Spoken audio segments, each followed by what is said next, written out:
Design consultancy Coimbatore. இன்னைக்கு என்ன topic பார்க்குறோம்னா, பொதுவாகவே சம்பளம் அதிகமாக கொடுக்குறாங்க அப்படிங்கிறதுக்காக நீங்கள் படித்த உங்களுடைய துறையை விட்டு இன்னொரு துறைக்கு தாவறது சரியா தப்பா? இது நிறைய பேருக்கு ஒரு கொஷினாக இருக்குது. நிறைய பேர் எங்கிட்டையும் கொஷின்ஸ் கேட்டிருக்காங்க. கிட்டத்தட்ட பார்த்தீங்க அப்படின்னா 2015 முடித்தவங்க, 2017, 18 கோர்ஸ் முடித்தவங்க கூட இன்றைக்கி அந்த மாதிரியான ஒரு ஆசிலேஷன் மைண்டில் தான் ஒர்க் பண்ணிகிட்டு இருக்காங்க. என்னென்னா அல்டிமேட் என்ன, நமக்கு நல்ல சேலரி கிடைக்கணும், நல்ல கம்ஃபர்டபுளான ஜோனில் ஒர்க் பண்ணணும், இப்படி தான் இருக்குது. ஆனால் படித்த துறை ஒன்றா இருக்கும், அவங்க வேலை செய்கிறது வேறு துறையாக இருக்கும். அப்போ அப்படி அவங்க போகிற போது எந்த துறையை சூஸ் பண்ணுறது அப்படிங்கிற ஒரு கன்ஃபியூஷன் வரும். எல்லாருமே என்ன சொல்லுவாங்கன்னா, யார் எங்கே அதிகமாக சம்பளம் கொடுக்குறாங்களோ அந்த ஜாபில் போய் சேருங்க அப்படின்னு தான் எல்லாருமே சொல்கிறாங்க. பிகாஸ் அதோட நீடு இருக்கிறதுனால தான் அந்த மாதிரி சேர சொல்கிறாங்க. ஆனால் எனக்கு இதில் ஒரு டிஃப்ரெண்ட் ஆஃப் ஒப்பீனியன் இருக்குது. என்ன அப்படின்னு கேட்டிங்கன்னா, இண்டஸ்ட்ரி எதிர்பார்க்கிறதுன்னு ஒரு சைடு இருந்தாலும் சம்பளம் எங்கே அதிகமாக கொடுக்குறாங்களோ டக்குன்னு நம்ம அங்கே போய்க்கலாம் அப்படின்னு உங்கள் துறையை விட்டு வேற ஒரு துறைக்கு போகிறீங்கன்னா, சே ஃபார் எக்ஸாம்பிள் நீங்கள் படிச்சிருக்கிறது மெக்கானிக்கல். இப்போ மெக்கானிக்கலில் நிறைய ஸ்கோப், நிறைய ஆப்பர்ச்சுனிட்டிஸ் இருந்தாலும் மெக்கானிக்கலில் சம்பளம் கம்மியாக கொடுக்குறாங்க. மெக்கானிக்கலில் இப்போ ஜாப் ஆப்பர்ச்சுனிட்டிஸே இல்லை.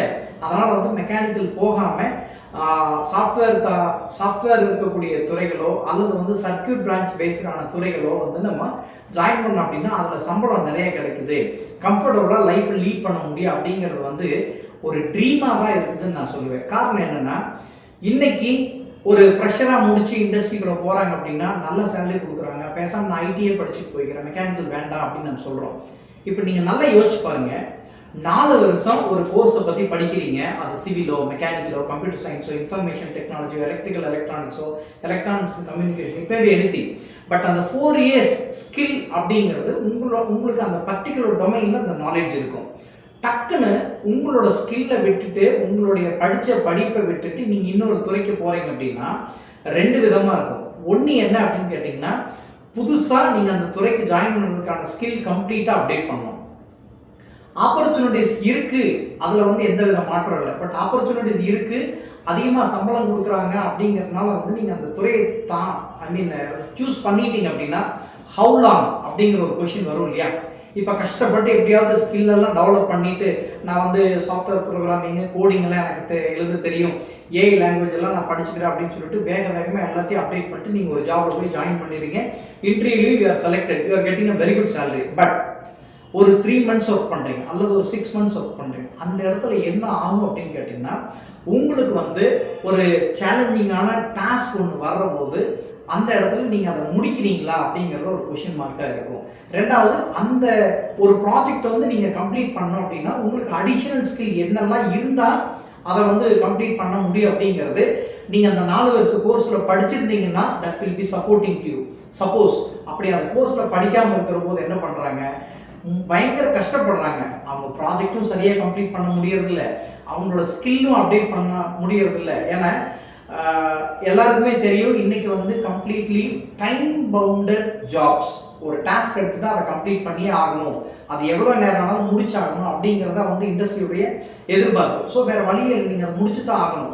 அப்படி முடிக்கணும்னா வேகமாக பாதி விஷயம் தெரிஞ்சுக்கிட்டு பாதி விஷயம் தெரியாமல் அந்த அன்ஸ்கில்டு ஒரு பொசிஷனில் இருந்துட்டு நீங்கள் ஒரு ப்ராஜெக்டை எக்ஸிக்யூட் பண்ண முடியுமா அப்படின்னா ஒரு பிக்கஸ்ட் கொஷின் மார்க்காக இருக்கும்.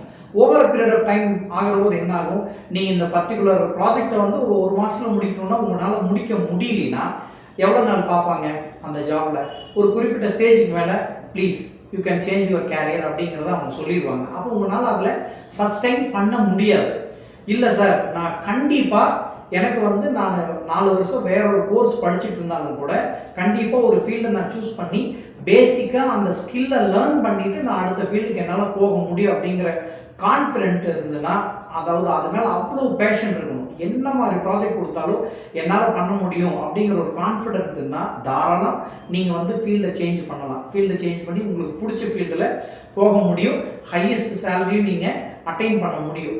ஒருவேளை அந்த கான்ஃபிடென்ட் இல்லாதவங்க, அந்த ஸ்கில்லை அப்டேட் பண்ண முடியாது, எனக்கு அதர் கமிட்மெண்ட் நிறையா இருக்குது அப்படின்னு நினைக்கிறவங்க தயவு செஞ்சு ஃபீல்டை மாற்றாதீங்க. அப்போ அதுக்கு பதிலாக என்ன பண்ணலாம், எப்படி சேலரி நம்ம அதிகமாக கொண்டு வந்துக்க முடியும் அப்படின்னா, நீங்கள் எந்த துறையில் பயணிக்கிறீங்களோ அந்த துறையில் வந்து அடுத்தடுத்து இருக்கக்கூடிய ஸ்கில்ஸ் என்ன, அந்த ஸ்கில் செட்டை எப்படி அப்டேட் பண்ணிக்கிறது அப்படின்னு கொஞ்சம் சிந்திச்சிங்கன்னா, அதுக்காக ஒரு கொஞ்சம் டைம் டெய்லி ஒரு 2 ஹவர்ஸோ 3 ஹவர்ஸோ நீங்கள் அதுக்காக ஸ்பெண்ட் பண்ணிங்கன்னா, கட்டாயம் நீங்கள் ஒரு ஃபீல்டை மாற்றினா அதுக்கான சேலரி, அதுக்கான ஒரு பேக்கேஜ் என்ன கிடைக்குதோ அதே பேக்கேஜை கண்டிப்பாக இதுலேயும் நீங்கள் அட்டைன் பண்ண முடியும்.